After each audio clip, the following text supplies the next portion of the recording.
Senior सहाफ़ी तज्ज़ियाकार फ़ाहद हुसैन साहब हमारे साथ मौजूद हैं। सर बहुत शुक्रिया आपका टाइम का।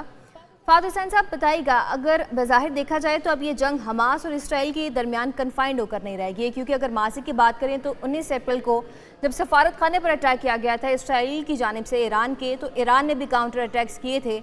अब क्या लगता है, how will the Iran will respond now? जी बहुत शुक्रिया। बिल्कुल आप दुरुस्त कह रही हैं कि इस वक्त जो बड़ा सवाल है वो यही है कि ईरान अब क्या करेगा और ईरान के पास क्या ऑप्शंस अवेलेबल हैं। क्योंकि देखिए इसमें तो कोई शक नहीं कि ये जो जिस तरीके से ये इजराइल ने एक हमला किया है और हमास के जो रहनुमा हैं इस्माइल हानिया उनको शहीद किया है, और वो भी तेहरान में जहाँ पे वो एक दौरे पर थे। तो इससे जो वहाँ पे मामलात हैं उनमें मिडल ईस्ट के जो मामलात हैं उनमें ये बहुत बड़ी एस्केलेशन हुई है।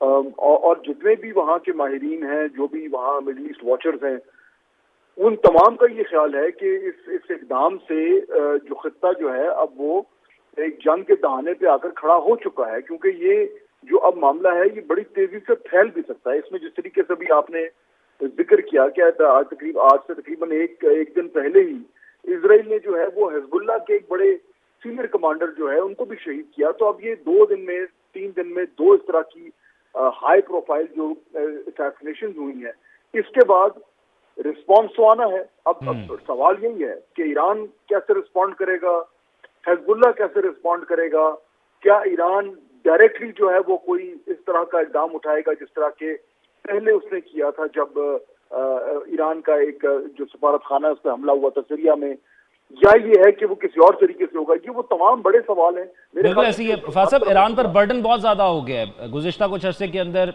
एक इंजीनियर, एक जनरल, फिर उनके सदर जिस हादसे में हुए थे उसकी भी तहकीकात सामने नहीं आई, और फिर ये वाक़या होना।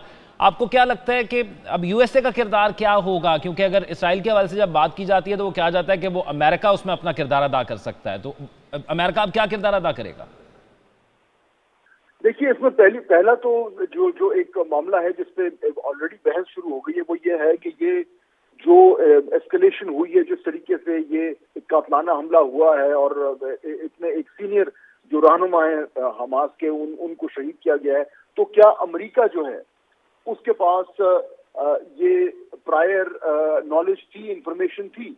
और जाहिर बात है कि ये मुमकिन ही नहीं है कि इजराइल जो है वो इतना बड़ा कदम उठाए और उसने अमेरिका को जो एतमाद में न लिया हो। तो अगर ये बात सामने आती है और अमेरिका का जो भी रद्द-ए-अमल आएगा उससे ये साबित होता है कि ये अमेरिका के नॉलेज के बावजूद इस तरह की ग्रेव एस्केलेशन हुई है, तो मेरे ख्याल में उसमें फिर अमेरिका का रोल जो है वो भी बहुत हद तक क्लियर हो जाएगा। और उसके लिए जो उस वक्त खित्ते में अमेरिका के हवाले से जो परसेप्शन है उसको न सिर्फ ये कि वो मजीद खराब होगी, बल्कि वहां पे आप देखें कि अमेरिका में तो एक अपना पॉलिटिकल क्राइसिस खड़ा हुआ है।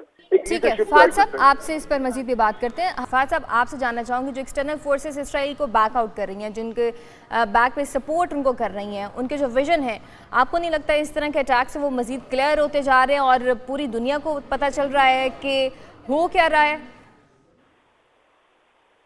जी बिल्कुल ऐसा ही है। देखिए इसके बाद तो अब गुंजाइश बड़ी कम रह गई है कि मामला जो है वो इससे आगे भी मजीद खराब ना हो, क्योंकि ये ऑप्शन तो अब ईरान के पास ये ऑप्शन है ही नहीं कि वो इसका जवाब ना दे, या हिजबुल्लाह के पास ये ऑप्शन नहीं है कि वो इसका जवाब ना दे। तो कुछ ना कुछ तो रिस्पॉन्स आएगा, और जो रिस्पॉन्स आएगा उससे हालात हाँ साहब, क्या एक्सपेक्टेड है, किस किस्म का रिस्पॉन्स आ सकता है? ईरान इससे कबल जो रिस्पॉन्स दे रहा था वो बड़े कोल्ड रिस्पॉन्स दे रहा था।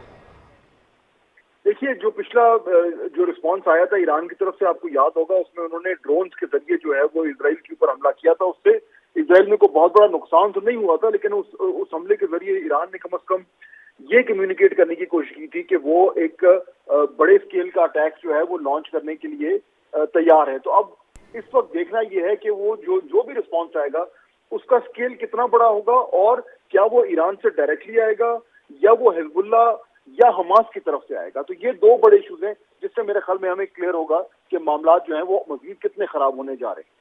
अच्छा डॉक्टर कमर चीमा साहब ये फरमाइएगा, अब क्योंकि बर्डन ईरान पर है, और फिर पाकिस्तान के किरदार को आप यहाँ पर कैसे देखते हैं? देखिए जी, पाकिस्तान ने तो शुरू से हमेशा ये जो फ़लस्तीन की रेज़िस्टेंस मूवमेंट है, ये सपोर्ट करता है कि फ़लस्तीनियों को उनका हकूक़ दिए जाएँ और ये जो इज़राइल की जो as a war crimes prime minister Netanyahu का रोल इमर्ज हुआ है, उसको क्रिटिसाइज़ किया है और यूएन के प्लेटफ़ॉर्म्स हों, army chief general Asim Munir, prime minister, सब ने हमेशा इज़राइल को क्रिटिसाइज़ किया और फ़लस्तीनियों के हकूक़ की बात की है। लेकिन क्वेश्चन ये है कि ये हारिस नवाज साहब हमारे साथ मौजूद हैं। हारिस नवाज साहब बताइएगा, इस तरह के जो हम लोगों ने देखा अटैक्स हैं या सरबराहान हैं, उनको शहीद करने से ये तहरीकें ख़त्म हो सकती हैं? देखें, जितना भी आप इस तरह की तहरीक को स्प्रेस करने की कोशिश करते हैं, फोर्सफुली दबाने की कोशिश करते हैं, ये उतना ही बाउंस बैक करती है। ये दुनिया का हमेशा से असूल है। इसलिए इस वक्त जो इजराइल हरकत कर रहा है, ये सिर्फ चाह रहा है कि पूरी कोशिश करे कि हमास को हमेशा के लिए ख़त्म कर दे, लेकिन क्योंकि वो नाकाम हो चुका है, इसके लिए सिफत मिटाने के लिए, अपनी आवाम को खुश करने के लिए और अल्टीमेटली सर्वाइव करने के लिए इलेक्शन में ये पूरी कोशिश कर रहा है, जो कि एक कभी भी ये कामयाब नहीं हो सकेगा। और इसमें अभी वक्त ये है कि इस वक्त बजाय से ये ज़्यादा एस्केलेट हो, ज़्यादा हालात ख़राब हो जाएं, इस वक्त है ख़ास तौर पर अमेरिका को समझना चाहिए कि एक लिमिट इज़ अ लिमिट। आप जिस वक्त भी ऐसी चीज़ों को क्रॉस करेंगे तो आपको बहुत प्रॉब्लम होंगी। और अमेरिका इजराइल क्योंकि पूरी दुनिया में अपनी इस वक्त पॉपुलैरिटी खो रहा था, इसके खिलाफ बातें हो रही थी, लोग इवन जो ओपिनियन खुश नहीं थी, अमेरिकन भी ऊपर अंदर से इसको बहुत पुश कर रहे हैं, जिसकी वजह से प्रॉब्लम हुई। ठीक है, हमारे साथ ही ब्रिगेडियर साहब मौजूद रहिएगा। डॉक्टर कमर चीमा साहब ने हमें ज्वाइन किया है। डॉक्टर साहब, ये फरमाइएगा, अब क्योंकि ये अब स्पेसिफाइड नहीं रही और रेड लाइन भी क्रॉस हो गई है क्योंकि एक थर्ड कंट्री की वायलेशन की गई है, तो आप कैसे देखते हैं कि अब क्या होने जा रहा है खित्ते में, और जब आप वॉर के अंदर होते हैं तो you are prepared for everything? जी बिल्कुल, ये एक इम्पॉर्टेंट डेवलपमेंट है इस सेंस में कि ईरान के अंदर नए सदर आए थे और वो जो नए सदर हैं, क्योंकि रिफॉर्मिस्ट सदर हैं, उनके बारे में ये तासुर बिल्ड था कि शायद वो वेस्ट के साथ डायलॉग करेंगे, वो अमेरिका के साथ और अपनी इकोनॉमी को बेहतर करेंगे और ये जो जंग अब ख़त्म होने वाली है, तो जो पोस्ट वॉर रिकंस्ट्रक्शन है, उसके ऊपर फोकस होगा शायद। और हाल ही में आपको पता है कि ईरान ने 14 फ़लस्तीनी धड़ों को बिठा के एक सुलह भी करवाई थी, जिसमें तमाम फ़लस्तीनी इस बात पे थे, एग्री थे कि जो पैलेस्टीनियन लिबरेशन फ्रंट है, वो एक लेजिटिमेट गवर्नमेंट है और हमास भी उनकी मदद करेगी। और एक लाएअमल स्केच तैयार हो रहा था मुस्तकबिल के हवाले से। और उधर हमें पता है कि अमेरिका के अंदर प्रॉब्लम ये है कि प्रेसिडेंट बाइडेन जो हैं, उनके बारे में ये तासुर दिया गया है कि अब वो क्योंकि बहुत बीमार हैं और उनका अरसा भी बड़ा, टेन्योर भी बड़ा कम रह गया है, तो वो कोई शायद अमेरिका बहुत बड़ा ब्रेक थ्रू भी ना कर सके। उधर प्राइम मिनिस्टर नेतन्याहू को देखते हैं ठीक है, तो कमर हर चीमा साहब, हमने आपका नैरेटिव जाना है, हमारे साथ ही रहिएगा।